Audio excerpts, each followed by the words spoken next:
Bonjour à tous et bienvenue dans cette vidéo sur Disney Dreamlight Valley. Avec la conclusion du DLC A Rift in Time, les joueurs commencent à se demander ce que le jeu nous réserve dans le futur. On a eu droit à une roadmap de la fin d'année 2024, donc on sait déjà qu'on pourra faire la rencontre de Timon et Pumba du Roi Lion en octobre. Et en fin d'année, peut-être de Sally de l'étrange Noël de Monsieur Jack. Ou du moins quelque chose en rapport avec elle, puisqu'on ne voit pas vraiment le personnage, mais juste sa tenue. Comme il est question de coudre, et que le personnage de Sally a été créé dans le film à partir de morceaux de tissu cousus ensemble, je me demande si Jack ne chercherait pas à la recréer dans le jeu. Oui, c'est un peu bizarre. Mais pour ma défense, le film en lui-même est super bizarre. On sait aussi que sur les mois qui arrivent, on aura de grosses annonces. Et jusqu'à la mise à jour de Tiana, on avait pour seul indice un grimoire ou un livre de contes sur un piédestal avec des bougies. Si vous n'avez pas vu la fin du DLC, attention aux spoilers. En effet, après avoir achevé l'acte 3 du DLC, on a découvert cette nouvelle image sur laquelle on voit Maléfique et Hadès. Et franchement, on est gâtés là, parce que ces deux personnages sont des méchants iconiques de l'univers Disney. Je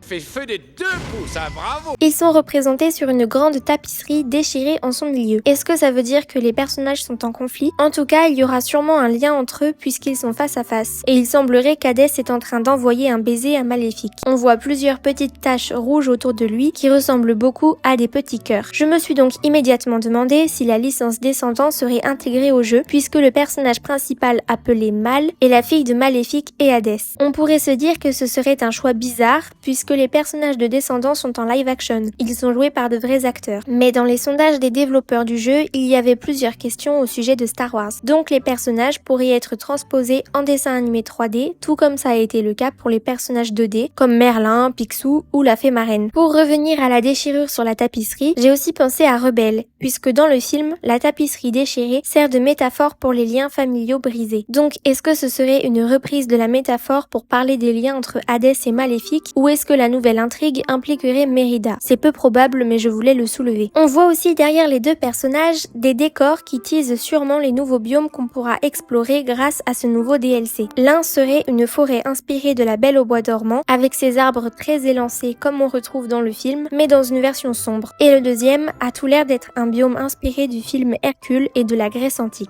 Je voulais ensuite aborder un point intéressant. Je sais pas si vous vous souvenez la première fois qu'on se rend sur l'île de l'éternité, il faut rentrer dans le château et traverser cette grande porte. Et derrière se trouve un port avec 6 quais. Au premier quai est amarrée une barque comme celle qu'on retrouve autour de l'île de l'éternité. Donc je suppose que pour chaque nouveau DLC ou chaque nouvelle extension du jeu, on pourra s'y rendre à bord d'un bateau ou d'un véhicule en lien avec le thème du monde. Pour le nouveau DLC, je verrai bien un char antique comme on voit chez les Romains et les Grecs. Aussi, en tout, il y a 6 quais, donc on aura minimum 5 nouveaux DLC ou nouvelles extensions, ce qui promet au jeu une longue durée dans le temps et c'est trop bien. Mais c'est pas tout. La porte par laquelle on passe pour accéder au port à l'intérieur du château, elle est sur le côté gauche. Et il y a exactement la même sur le côté droit. On n'y a pas encore accès, mais si on suit le principe de symétrie, il y a de grandes chances qu'on retrouve exactement le même port. Et on aurait en tout 12 DLC. C'est énorme. Ce ne sont vraiment que des suppositions, mais ce serait trop cool. En plus de la roadmap et du teaser du futur DLC, à la mise à jour de Tiana, tous les joueurs ayant fini l'aventure de l'oublié ont reçu une lettre de sa part nous informant qu'il réfléchit toujours à comment entrer dans le rocher du crâne pour retrouver notre camarade de jeu d'enfance. Les théories vont bon train, mais globalement les joueurs s'accordent à penser que ce fameux personnage serait Peter Pan ou le Capitaine Crochet, puisque le rocher provient de leur film. Il y a aussi beaucoup d'interrogations concernant le personnage de Jack Sparrow du film Pirates des Caraïbes, parce que des lignes de dialogue de Jack auraient été trouvées dans le code du jeu. Je pense pour ma part qu'il s'agit de Peter Pan puisqu'il est lié à l'enfance. Il est le chef des enfants perdus et il a fait le choix d'arrêter de grandir. Enfin, je souhaitais me pencher sur une théorie de longue date dont vous avez sûrement entendu parler et qui concerne le film Atlantide. Quand on se promène dans la vallée, on remarque énormément de détails faisant allusion à ce film. Pour commencer, il y a les runes Atlantes inscrites sur les souvenirs, mais surtout sur les orbes, qui je le rappelle sont quand même des éléments essentiels de l'histoire du jeu. Il y a aussi beaucoup de roches et de ruines atlantes, comme autour de la cascade du Bayou, dans la grotte de la plage, sur la porte dans les hauteurs enneigées et enfin sur les sortes de socles dans les terres oubliées. De plus, la vallée entière semble fonctionner de la même façon que la cité de l'Atlantide, puisqu'elle paraît flotter dans les airs et que les cascades s'écoulent dans les nuages. C'est aussi le cas de l'île du DLC, dont tout un biome est tiré de l'univers du film. C'est assez curieux car on peut se demander le rapport entre tous ces des éléments et l'Atlantide. En fait, il semblerait que la vallée soit l'Atlantide, ou alors une cité semblable à celle-ci. Merlin fait plusieurs fois allusion au fait qu'autrefois, la vallée appartenait à une très ancienne civilisation qui maîtrisait la magie pour expliquer la présence d'objets magiques dans la vallée et aussi pour expliquer l'ambiance magique du lieu, puisque plusieurs personnages nous font remarquer aussi que leur magie fonctionne différemment lorsqu'ils sont à Dreamlight Valley. Malheureusement, je n'ai pas d'image de ces différents dialogues, mais ce sont des paroles qui me sont restées dans la tête et qui m'ont fait réfléchir au rapport avec l'Atlantide. On le sait dans le film, les Atlantes maîtrisent la magie comme la technologie. Il est donc évident qu'ils en aient laissé des traces derrière eux dans la vallée. J'ignore si toute cette intrigue sera exploitée dans le futur du jeu, mais je pense que ce serait un sujet très intéressant pour un chapitre 2 de l'histoire du jeu de base de la vallée, pour ceux qui n'achètent pas les extensions payantes. Et puis aussi pour continuer à faire vivre le jeu, en plus des mises à jour gratuites qui nous apportent régulièrement de nouveaux personnages. Je pense tout de même que nous en saurons plus à ce sujet, puisque lors d'une mise à jour